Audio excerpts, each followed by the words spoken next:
Las emanaciones del águila. Al día siguiente, don Juan y yo dimos un paseo por la carretera a la ciudad de Oaxaca. A esa hora el camino estaba desierto. Eran las 2 de la tarde. De pronto, mientras caminábamos tranquilamente, don Juan comenzó a hablar. Dijo que nuestra discusión acerca de los pinches tiranos solo había sido una introducción al tema de estar consciente de ser. Yo comenté que la discusión me había revelado un nuevo panorama. Me pidió que explicara lo que quería decir.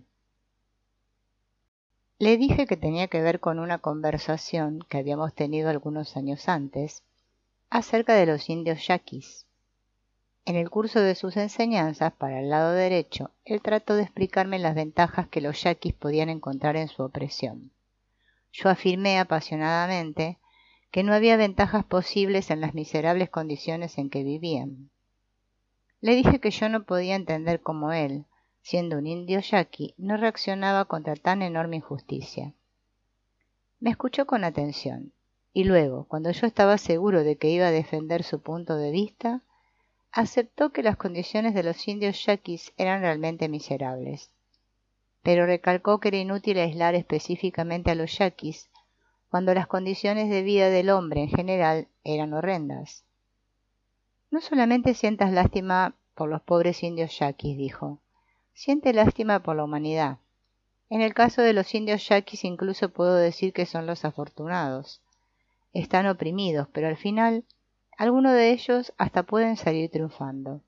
Los opresores son otra historia. Los pinches tiranos que los aplastan no tienen esperanza alguna.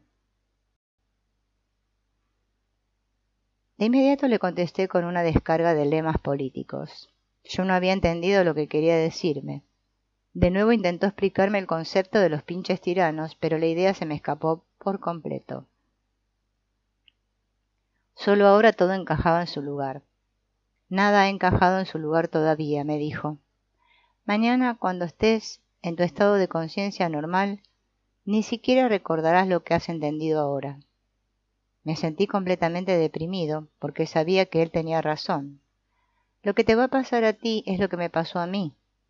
Mi benefactor, el Nahual Julián, me hizo comprender, en estados de conciencia acrecentada, lo que tú acabas de comprender acerca de los pinches tiranos. Y en mi vida diaria acabé cambiando de opiniones sin saber por qué. Toda mi vida me oprimieron, y por eso yo tenía un verdadero odio contra mis opresores. Imagínate mi sorpresa cuando me di cuenta de que andaba buscando la compañía de pinches tiranos. Pensé que me había vuelto loco. Llegamos a un lugar, a la vera del camino, donde unas enormes rocas estaban medio enterradas por un derrumbe. Don Juan se sentó sobre una roca plana.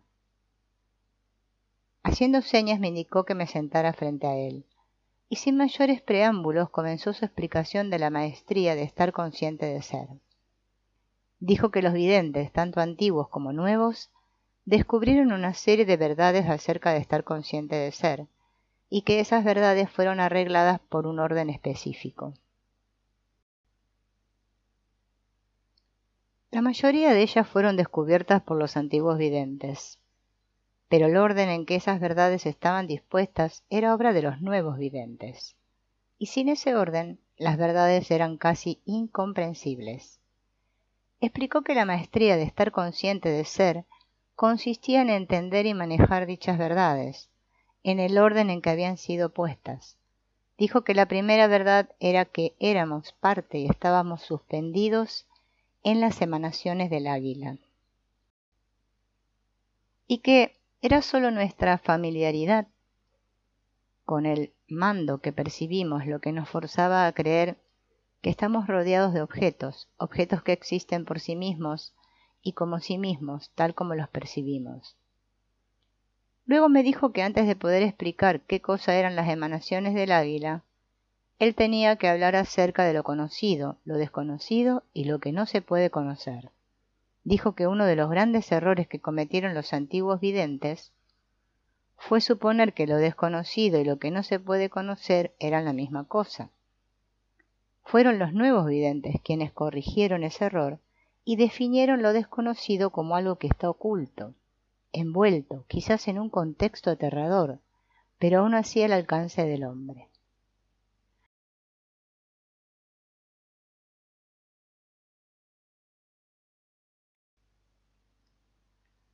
En cierto momento lo desconocido se convierte en lo conocido. Lo que no se puede conocer, por otra parte, es lo indescriptible, lo impensable, lo irrealizable.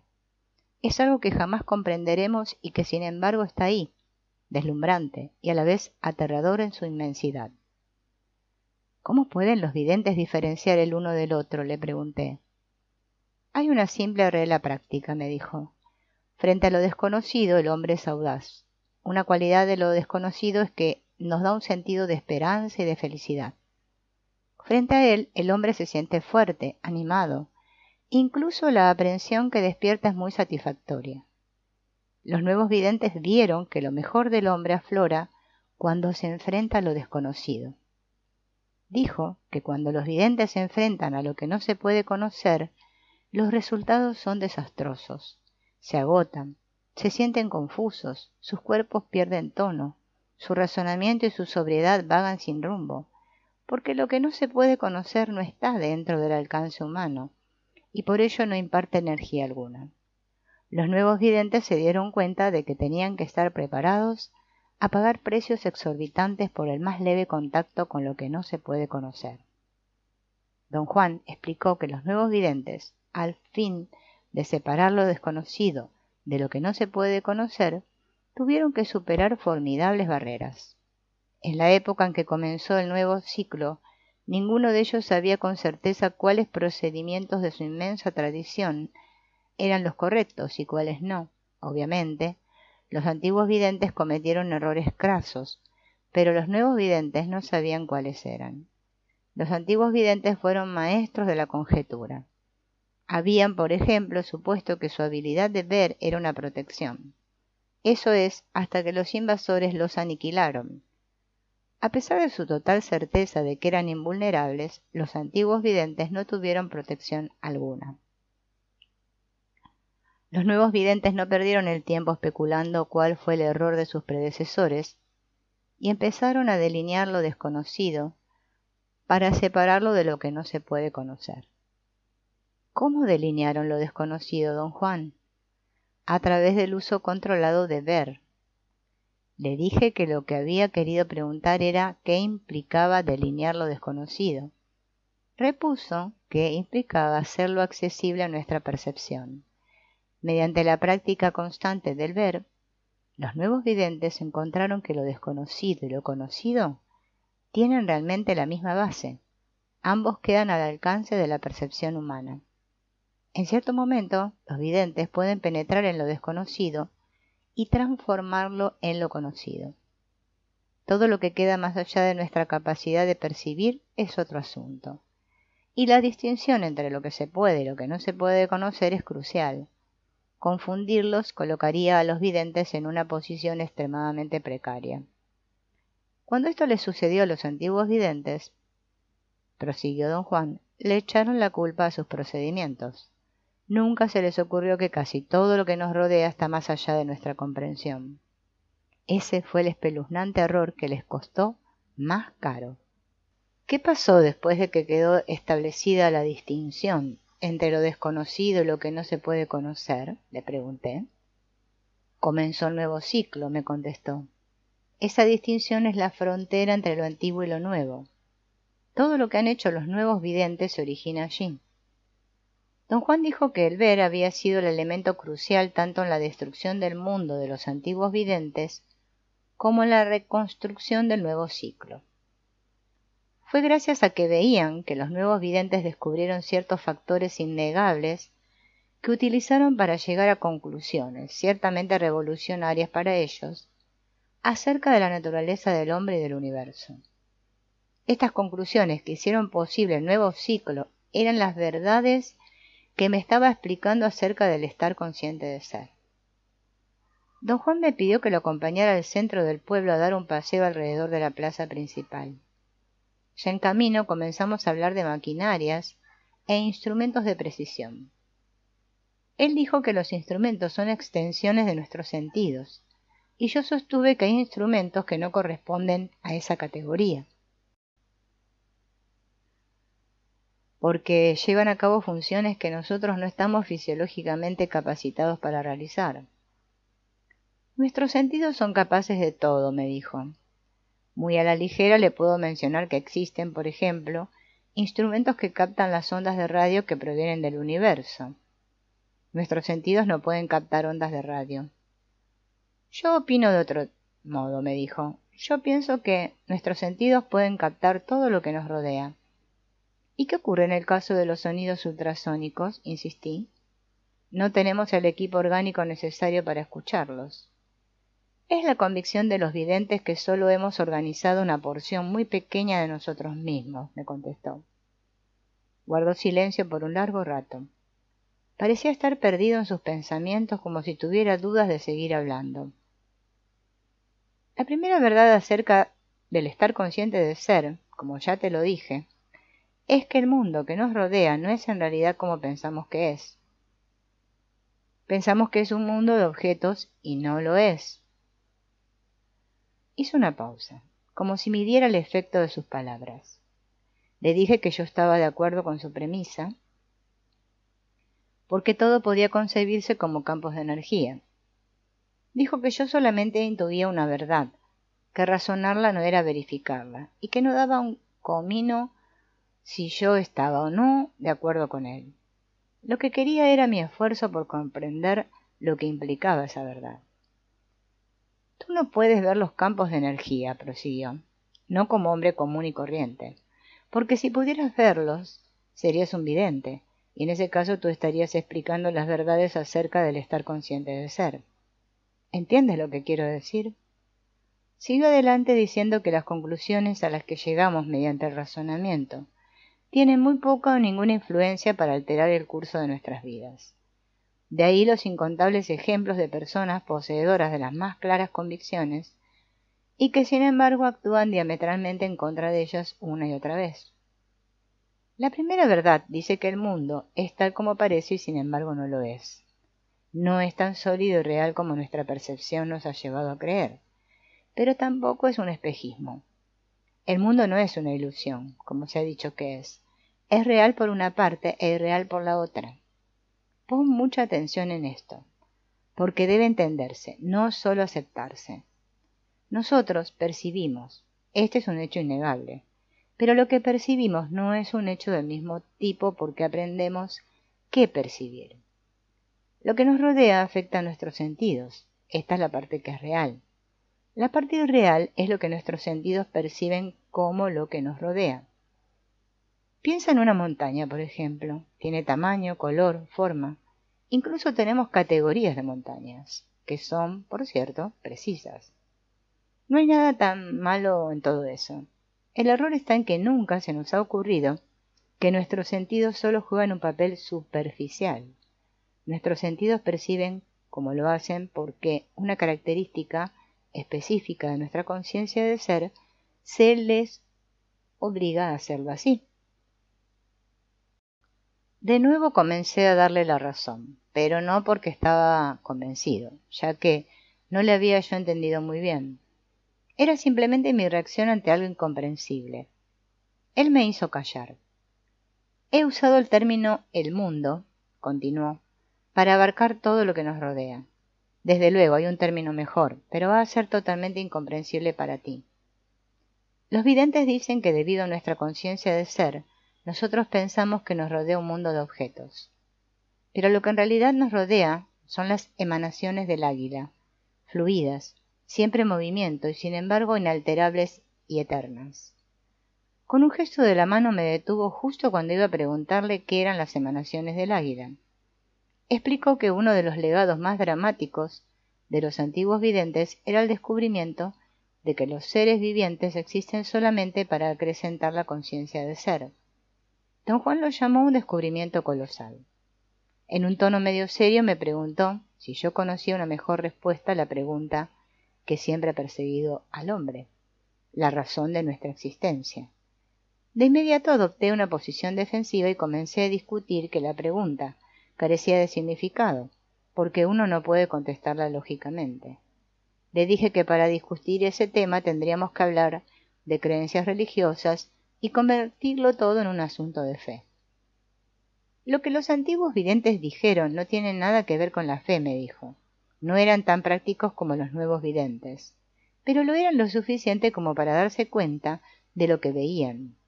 Lo que yo trataba de hacerte ver con esa pregunta, que tanto te molestó, es que nuestro raciocinio, por sí solo, no puede proporcionarnos una respuesta a la razón de nuestra existencia. Cada vez que trata de hacerlo, la conclusión es siempre un asunto de fe y credo. Los antiguos videntes tomaron otro camino, y por cierto llegaron a otra conclusión que no tiene nada que ver con la fe y el credo. Dijo que los antiguos videntes, enfrentándose a peligros incalculables, habían visto la fuerza indescriptible que es el origen de todos los seres conscientes. La llamaron el águila, porque al vislumbrarla brevemente la vieron como algo que parecía un águila, negra y blanca, de tamaño infinito. Ellos vieron que es el águila quien otorga la conciencia de ser. El águila crea seres conscientes a fin de que vivan y enriquezcan la conciencia que les da con la vida. También vieron que es el águila quien devora esa misma conciencia de ser, enriquecida por las experiencias de la vida, después de hacer que los seres conscientes se despojen de ella en el momento de la muerte. Para los antiguos videntes, prosiguió don Juan, no es un asunto de fe o de deducción decir que la razón de la existencia es enriquecer la conciencia de ser. Ellos vieron que era así. Ellos vieron que la conciencia de ser se separa de los seres conscientes y se aleja volando en el momento de la muerte. Y luego flota como una luminosa mota de algodón justo hacia el pico del águila para ser consumida. Para los antiguos videntes, esa era la evidencia de que los seres conscientes viven solo para acrecentar la conciencia del ser, el alimento del águila. La elucidación de don Juan se interrumpió porque tuvo que hacer un viaje corto de negocios. Néstor lo llevó en coche a Oaxaca. Mientras lo despedía recordé que al principio de mi asociación con don Juan, cada vez que mencionaba un viaje de negocios yo pensaba que era un eufemismo. Al paso del tiempo me di cuenta de que en realidad hacía viajes de negocios. Cada vez que los hacía, se ponía uno de sus muchos trajes inmaculadamente cortados y parecía cualquier cosa menos el viejo indio que yo conocía. Le había comentado la sofisticación de su metamorfosis. Un nahual es alguien lo suficientemente flexible para hacer cualquier cosa. Entre otras cosas, ser un nahual significa no tener puntos que defender. Recuerda esto, regresaremos al mismo tema una y otra vez. Y habíamos vuelto sobre lo mismo una y otra vez, de todas las maneras posibles. En verdad don Juan no parecía tener puntos que defender, pero durante su ausencia en Oaxaca me entró una duda.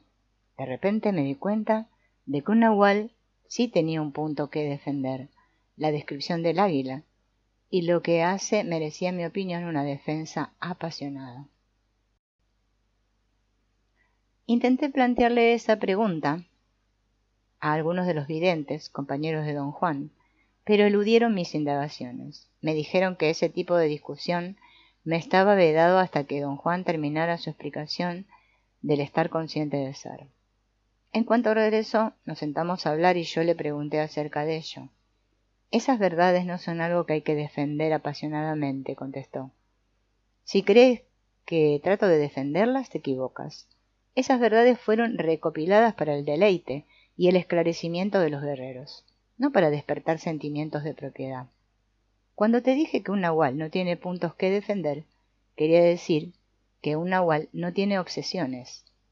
Le dije que por lo visto yo no estaba siguiendo sus enseñanzas porque la descripción del águila y lo que hace me había obsesionado terriblemente. Le comenté una y otra vez la horrorosa magnitud de tal idea. No es tan solo una idea, dijo, es un hecho. Y en mi opinión, un hecho que lo deja a uno pasmado. Los antiguos videntes no andaban jugando con ideas. Pero, ¿qué tipo de fuerza sería el águila? No sabría cómo contestar eso. El águila es algo tan real para los videntes como la gravedad y el tiempo lo son para ti, y tan abstracto e incomprensible. Un momento, don Juan. Esos son conceptos, por cierto, abstractos, pero si se refieren a fenómenos reales que pueden corroborarse, ¿no? Hay disciplinas enteras dedicadas a ello. El águila y sus emanaciones son igualmente corroborables, replicó don Juan, y la disciplina de los nuevos videntes se dedica precisamente a hacerlo. Le pedí que explicara lo que son las emanaciones del águila. Dijo que las emanaciones del águila son una cosa en sí misma inmutable, que abarca todo lo que existe, lo que se puede y lo que no se puede conocer. No hay manera de describir con palabras lo que son las emanaciones del águila. Un vidente tiene que ser testigo de ellas. ¿Usted las ha visto, don Juan? Claro que sí, y sin embargo no puedo decirte lo que son. Son una presencia, casi una especie de masa, una presión, que crea una sensación deslumbrante. Uno solo puede vislumbrarlas, así como solo es posible vislumbrar al águila misma. ¿Diría usted, don Juan, que el águila es el origen de las emanaciones? ¡Qué pregunta! ¿Quién más que el águila puede ser el origen de sus emanaciones? Lo que quería decir era, si eso es algo visual. El águila no tiene nada de visual. Todo el cuerpo del vidente siente al águila. Hay algo en cada uno de nosotros que puede hacernos percibir con todo nuestro cuerpo. Los videntes explican el acto de ver al águila en términos muy sencillos. Puesto que el hombre está compuesto por las emanaciones del águila, uno solo necesita regresar a sus componentes. El problema lo crea la conciencia del ser. En el momento crucial, cuando todo debía ser el simplísimo caso de las emanaciones que se reconocen a sí mismas, lo consciente del hombre se ve obligado a interpretar. El resultado es la visión de un águila y de sus emanaciones. Pero no hay ningún águila y no hay emanaciones algunas. Lo que nos rodea es algo que ninguna criatura viviente puede comprender. Le pregunté si le llamaron águila porque en general las águilas tienen atributos importantes. Llamarle águila es el caso de encontrar una vaga semejanza entre lo que no se puede conocer y algo conocido. Debido a ello, ciertamente, se le han querido adjudicar a las águilas atributos que no poseen. Pero eso siempre ocurre cuando la gente impresionable aprende a realizar actos que requieren gran sobriedad. Los videntes vienen en todo tamaño y forma. ¿Quiere usted decir que hay diferentes tipos de videntes? No, quiero decir que hay muchísimos imbéciles que se convierten en videntes. Los videntes son seres humanos llenos de debilidades, o más bien, seres humanos llenos de debilidades que son capaces de volverse videntes. Igual que en el caso de gente atroz que se convierte en magníficos científicos. La característica de los videntes de mala muerte es que están dispuestos a olvidar la maravilla que nos rodea. Se quedan abrumados por el hecho de que ven y creen que su talento es lo que cuenta. Un vidente debe ser un parangón para poder superar la flojedad casi invencible de nuestra condición humana. Lo que hacen los videntes con lo que ven es más importante que el ver en sí. ¿Qué quiere decir con eso, don Juan? Mira lo que nos han hecho los antiguos videntes. Nos han ensillado como burros con su visión del águila que nos domina y ordena y que nos devora al momento de morir. Dijo que había una definitiva flojedad en esa versión y que a él personalmente no le gustaba la idea de que algo nos devora. Para él sería más preciso si los videntes hubieran dicho que hay una fuerza que atrae nuestra conciencia, muy a la manera en que un imán atrae limaduras de hierro. En el momento de morir todo nuestro ser se desintegra bajo la atracción de esa inmensa fuerza. Que un evento de tal alcance fuese interpretado como el águila devorándonos, le parecía grotesco, porque convierte un acto indescriptible en algo muy mundano. Yo soy un hombre terriblemente mundano, le dije. La descripción del águila que nos devora tiene un impacto aterrador para mí.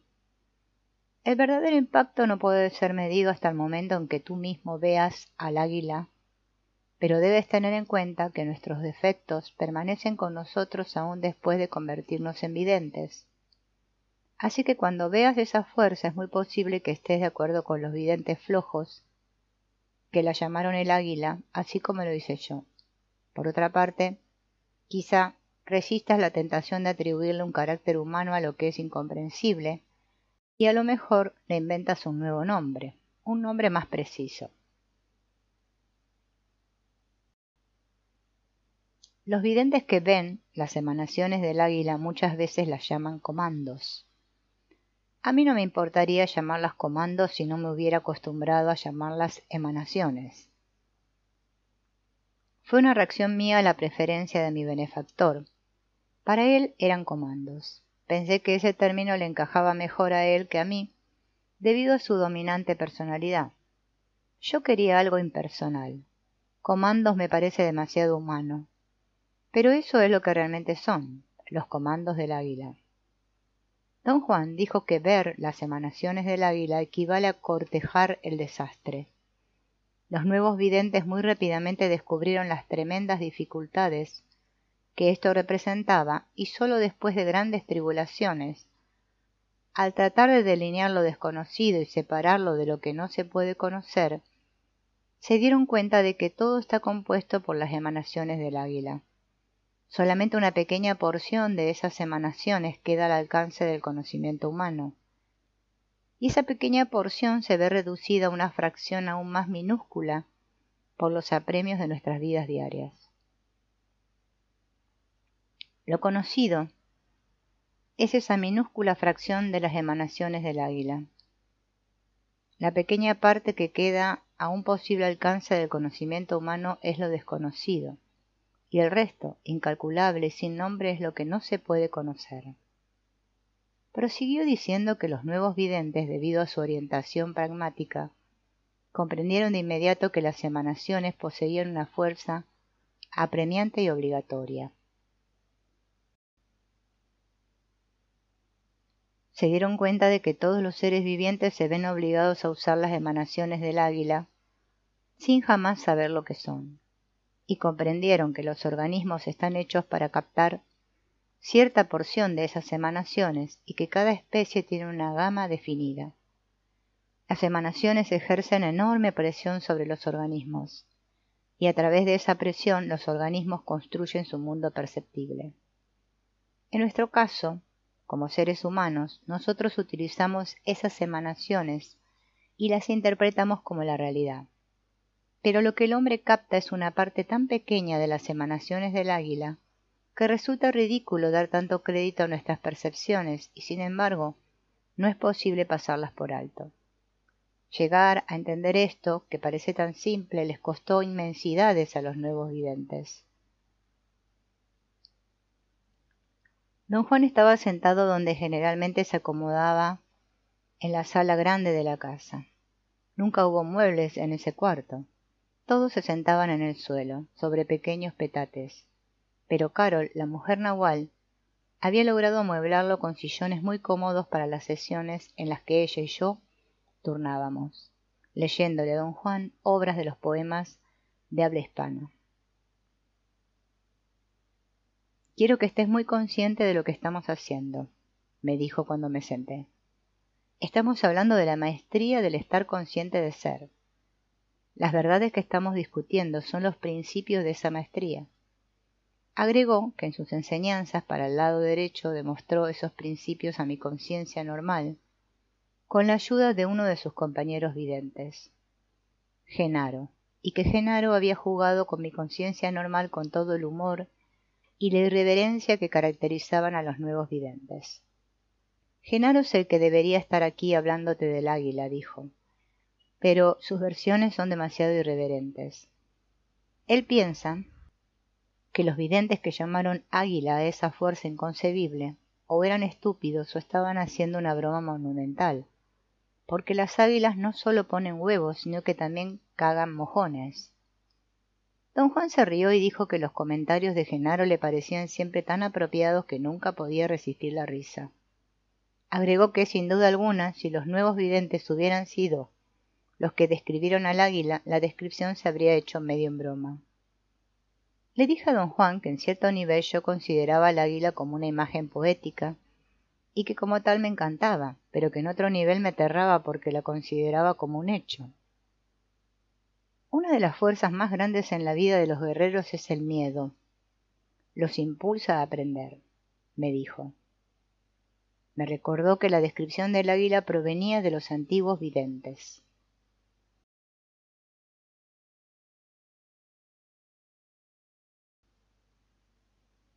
Los nuevos videntes rehusaron descripciones, comparaciones y conjeturas de cualquier especie. Querían llegar directamente al origen de las cosas, y para lograrlo se arriesgaron a peligros ilimitados. Vivieron y vieron las emanaciones del águila, pero jamás alteraron la descripción del águila.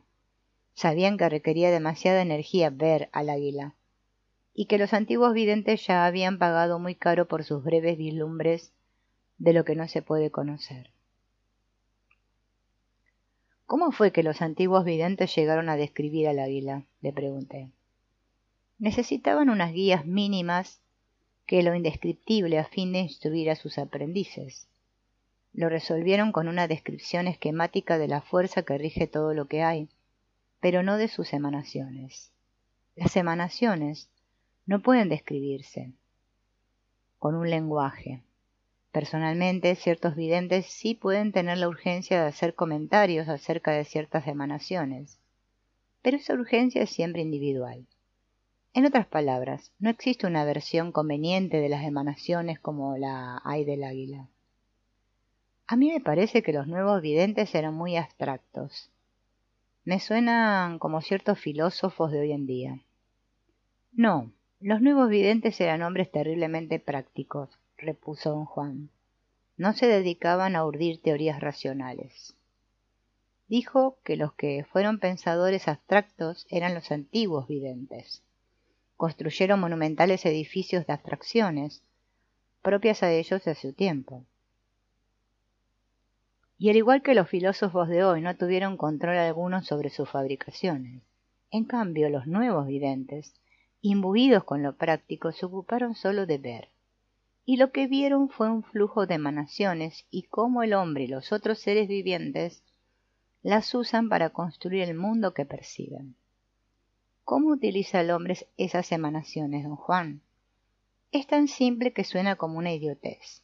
Para un vidente, los hombres son seres luminosos. Nuestra luminosidad se debe a que una minúscula porción de las emanaciones del águila está encerrada dentro de una especie de capullo en forma de huevo. Nosotros somos huevos luminosos. Esa porción, ese manojo de emanaciones que está encerrado, es lo que nos hace hombres. Percibir consiste en emparejar las emanaciones encerradas en nuestro capullo con las que están afuera. Por ejemplo, los videntes pueden ver las emanaciones interiores de cualquier ser viviente y pueden saber cuáles emanaciones exteriores hacen juego con ellas. ¿Las emanaciones son como rayos de luz?, le pregunté. No, de ninguna manera. Eso sería demasiado simple. Son algo indescriptible. Y sin embargo, mi comentario personal sería decir que son como filamentos de luz. Lo que es incomprensible para la conciencia normal es que los filamentos están conscientes de ser. No puedo decirte lo que significa eso, porque no sé lo que estoy diciendo. Lo único que puedo decirte con mis comentarios personales es que los filamentos están conscientes de sí mismos, vivos y vibrantes, que hay tantos que los números pierden todo sentido, y que cada uno es una eternidad.